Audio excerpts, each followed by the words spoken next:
All right, this is video 2 for section 3.3. All right, and we have our note card. Don't lose that. All right, so we're going to graph the following. Find the domain and range of the indication.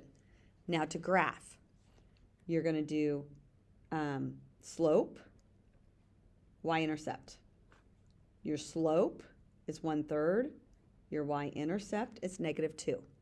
Always identify those first. Then we're going to graph. We're going to start. This drives me crazy. We don't have x and y on here. But your y-intercept is -2. That means it's going to cross the y-axis at -2. Then your slope is 1/3. That means, now it's a positive. So that means I know I want my line to be going this way when I'm done, uphill. So if I go up 1, I need to go to the right 3. 1, 2, 3. Up 1, to the right 3. I'm going to go back here to go this other side. Now I'm going to go down 1, but I need to go to the left 3. Down 1 to the left 3. Because I want my line to be going uphill positive. Puff, puff, positive. Okay, so take your note card, draw all the way through. Now, not all the way through the entire page. Don't make a huge line like all the way through, but just make it through your graph. Okay, so I'm going to go ahead and tell you all of these, all of these are going to be all real numbers, every single one. So we'll come back to domain and range another time when it's not that.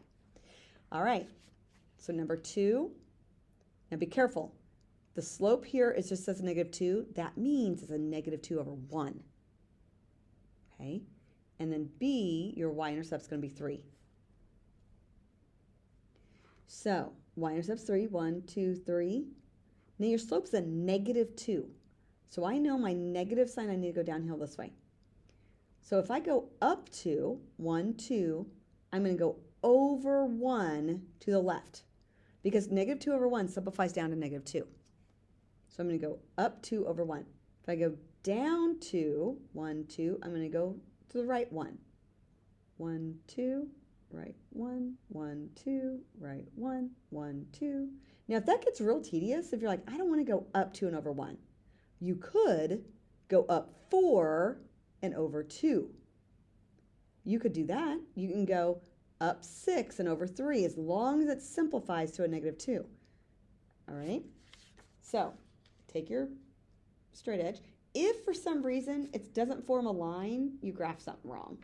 Okay? A lot of times we can miscount, especially with these smaller graphs. Now, check your slope. It's a -2.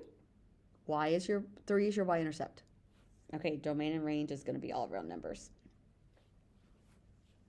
All right. Now, I know you're pausing and hopefully doing it. You're not just listening to this straight out. Don't worry, we will do a lot more practice on Friday, but this needs to be done before we do this. Y equals -3/2 x. So this is going to be -3/2 x plus 0. Notice there's nothing here. So that's like plus 0. So think of your your slope is a -3/2. Your y-intercept is 0, meaning it's starting at the origin. It doesn't start there. I'm like, that's where you're going to start, but it'll go through the origin. -3/2. So again, negative, that I know that my line's going to end up this way, downhill. But I'm going to go up 3, 1, 2, 3, left 2. The reason I know that is because I want it to be downhill for the negative slope. Up 3, 1, 2, 3, over 2. I'm going to come back to the center, go down 3, 1, 2, 3, over 2. 1, 2, 3, over 2. Okay, it's going to make a line. Now, the reason we're connecting these is because we're just given the equation. They haven't told us anything about our domain, meaning our x values. So if they don't tell us what our x values are, if they don't give us individual points, we're going to go ahead and connect it. This looks off for some reason. Am I right? I hope I did this right. 1, 2, 3, 1, 2, 1, 2. Yeah, maybe my line. Maybe I don't know. Maybe I didn't straighten that up. Okay, real numbers, real numbers. Let's make sure you're still with me. Would you put the word purple? Write the word purple right here by this circle. Write the word purple. Because I wrote in a purple marker, that's why. All right. Okay, number 4. Now, what is our slope? What is that number that's there? -1. Good job, class. It's like a -1 over 1. All right, b is positive 5. So your y-intercept is a positive 5. 1, 2, 3, 4, 5. Now your slope's a -1. That means you can go up 1 over 1, down 1 over 1, down 1 over 1. This is going to get real tedious doing every single one. So I can go down 2, 1, 2, as long as I go 1, 2 over 2. I can go down 3, 1, 2, 3, 1, 2. Well, it's off my graph. But you get the gist. You don't have to go every single corner if you don't want to. Now, I hope I lined that up right. Now, it's a -1, so I know my slope's going to be downhill. Okay, my slope is going to go downhill. All real numbers, all real numbers. Okay, last two for this one. Okay, y equals 3. Now, remember when we started this? When it's just y equals a number or x equals a number, remember when y equaled 4? It's going to be on the y-intercept, and it's going to be a horizontal line. So when y equals 3, that means, and sometimes if you want to make a table and go, okay, y equals 3, and then you can pick any number for x. So y is going to be 3. 1, 2, 3. It can be -2, 3. It can be 2, 3. I switched that. But y is going to equal 3. That means it's a horizontal line. Because really what's happening here is this is like y equals 0x plus 3. Your slope is 0. Your y-intercept is 3. All right? Now, x equals -2. You cannot write that in slope-intercept form.